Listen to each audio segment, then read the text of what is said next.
Somebody helped to create this unbelievable American system that we have that allowed you to thrive. Somebody invested in roads and bridges. If you got a business, you didn't build that. Somebody else made that happen. The internet didn't get invented on its own. Government research created the internet, so then all the companies could make money off the internet.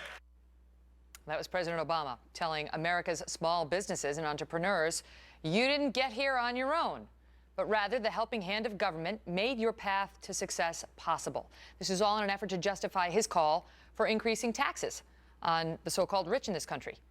That moment came from a speech in Virginia last Friday, and it's generated a growing debate in the days since. Joining me now for a fair and balanced debate, Melissa Francis, host of, here we go, Melissa, Money with Melissa Francis on the Fox Business Network. I love it. Also Charles Payne, who's a business owner himself, as well as a Fox Business Network contributor. And Hank Scheikoff. I always mess that up, Hank. Scheikoff. Me too. Democratic strategist for the Clinton-Gore presidential campaign. Welcome all. Thanks. All right, so let me tell you what Rush Limbaugh just said about this. We don't have the soundbite, but this is what he says. I think it can now be said without equivocation that this man hates this country. He is trying to dismantle, brick by brick, the American dream. Now, Rush is going to say what Rush is going to say, but this is where the right is going to go with this comment. And you had Lou Dobbs on earlier saying this is going to be a seminal moment in this campaign where Barack Obama is looking at small business owners, the backbone of the economy, and saying, you didn't do it by yourself, and there's some sort of, obligation to pay more taxes because your employees rode on bridges and roads and so on. You heard the president espouse it earlier, Melissa. I don't think anybody who's had any success in their life says to themselves, I did this all by myself. But I do think that by saying this, he's alienating millions of small business people across the country. I also think the government has to take credit for revenue that comes from businesses, because the government doesn't do anything on its own. It doesn't create any economic rent. It doesn't generate any revenue. I mean, all it does is take tax money from me. That's how they generate revenue. But I think that this is a big moment, and he's alienated a lot of people. Well, there's a question about how small business owners like yourself, Charles, feel when they hear that. There's sort of a presumption built in that you are not paying your fair share, right, and you are not giving back to the American public that helped you get where you are. Well, one of the ironies, of course, is when the president talks about someone building those roads and bridges, it's the businesses who built them. Right. I mean, that's where the tax money came from. The people who work, the people who are successful, that's how they got built in the first place. It's not the people that are not working. It's really offensive. First of all, I mean, despicable, offensive, ignorant. The statement is, I've heard Elizabeth Warren say it. He's really upset. No, I am upset because I know how hard I've been working. Working 10 years without a vacation, around the clock. I've sacrificed my relationships. I've sacrificed relationships with spouses, kids, everything. I speak for all small business people. It's crap. It's the ultimate insult that the president has to dig this low, and it's ridiculous.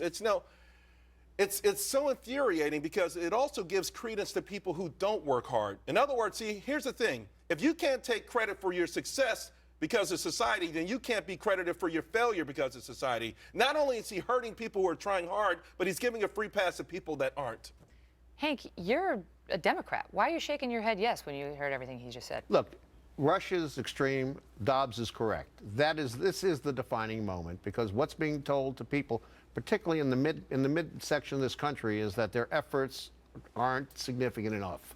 And the problem here is that the Democrats in the House and Senate ought to be telling the President of the United States to stop saying these things, because he's cutting them out of the possibility of picking up seats every time he attacks localized small businesses. You think this is a big moment in his campaign? Yeah, I think this is an extraordinary moment. And what he's done is moved himself further to the left than is necessary. The winning strategy is always down the center, Southern Protestants, Northern Catholics. It's the map that Richard Nixon put together in 1968. It's the map that Bill Clinton used. It's the map that everybody else has used. He's putting another rift in that map. Not so good. And he's pitting poor against rich in a way that is not usable or helpful. He came out last week when he called for raising taxes on those making over $250,000 a year, Melissa, and talked about how it's not class warfare and it's not anything against small businesses. I've lowered taxes on small businesses 18 times, he says, but we're at a point now in the economy where we've got to do it. This whole thing was an effort to justify that call for increased taxes. Yeah. I mean, does he convince any small business owners maybe maybe left-wing, the left-leaning small business owners that they need to pay more. I don't think you convince anyone with anything like this. You don't convince anyone who's owns a business. Maybe you fire up your base. Maybe you fire up people on the extreme left. Because if you really break down what he said, it has a very socialist theme to it, and that's what I think anyone who knows anything about economics You kept saying you have to pay it forward. You have to pay it forward. Well, I mean, small business owners do. I mean, they hire people. Every dollar that you send to Washington in tax is a dollar that you're not spending giving somebody in your business an hour of overtime, buying another computer, buying more software. It's not like that money would have gone nowhere or would just be sitting on the sidelines. It would be deployed somewhere else in the economy. And every small business owner knows that that's a choice, that they're not spending it somewhere else. He's talked about this repeatedly, Charles, where he talked about how you do need to be your brother's keeper and you're not on your own. And that's sort of the America that he sees. And then you hear a response by folks saying, that's fine, but I will choose the ones that I look after. America's the most generous country on earth. The president says there are a lot of rich people that agree with him and that they want to give back. Listen, no rich person, even Warren Buffett's not talking about giving his fortune to the U.S. government. He's going to give all his money to Bill Gates. No rich person is saying, I want to give the government more. Now, they do a lot. This is to dismiss whatever you do. He suggests it is. When President Obama spoke, he actually suggests that there are some. He said, he talked about how there are a lot of wealthy, successful Americans who agree with me because they want to give something back. But they don't want to give it to the government. They do want to give something back. I give something back. I'm sure everybody in this room gives things back. But we don't want to give the money to the government to spend on things that are ridiculous. We know that there are better ways to create opportunity. But I'm telling you who the real victims here are.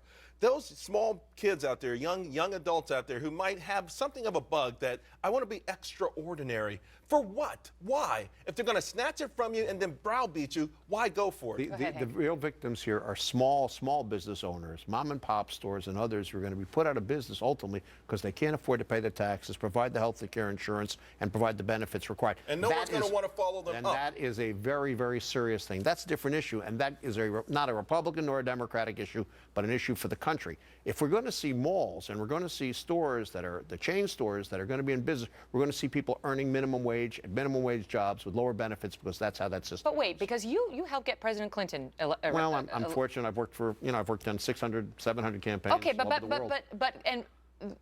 This president has continuously said, all I want to do with these tax hikes that I'm proposing is bring us back to the Clinton era. And business was booming and the economy was booming. Sure. So don't act like this is some huge bit. Now, the messaging on the small business is a different thing. But he says this is not that. The Clinton tax increase was required to ensure that and if you look at the outcome of the Clinton years, this was not a debtor nation. This was a creditor nation. The economy had not been better. We had avoided extraordinary military adventure.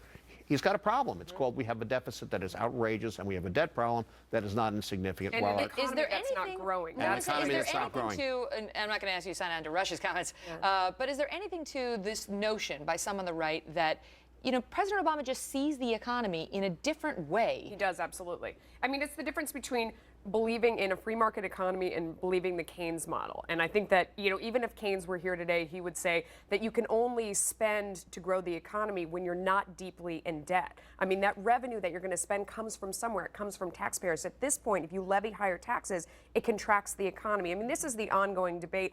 I think there's plenty of data around to show that Keynes doesn't work. The other side would argue the opposite. But it does really show the fundamental difference between someone who wants enterprise to prosper, wants businesses to grow, the economy to grow, more jobs, versus somebody who thinks that the government does the best for the economy as a whole. The government controlling it is the best way to go. They're just totally different philosophies. Got to run quickly. What were you going to say? It's a way to punish people who want to put their lives on hold, to put the 16, 17, 18, 20 hours in a day, 7 days a week that's required to build something. That's what is absolutely. You make an interesting point. You talk about your own personal history and your own personal sacrifices. I agree 1,000% with that. And the president is saying, I don't have any faith in the American people. Only the government can do it. And I think that's scary. My grandfather came here in a boat with nothing, and he built something 18 hours a day, 7 days a week. You know what? People ought to have that opportunity. Wow. Thank you. It's not often we get that agreement across the ideological lines. Thank you all so much. We appreciate it.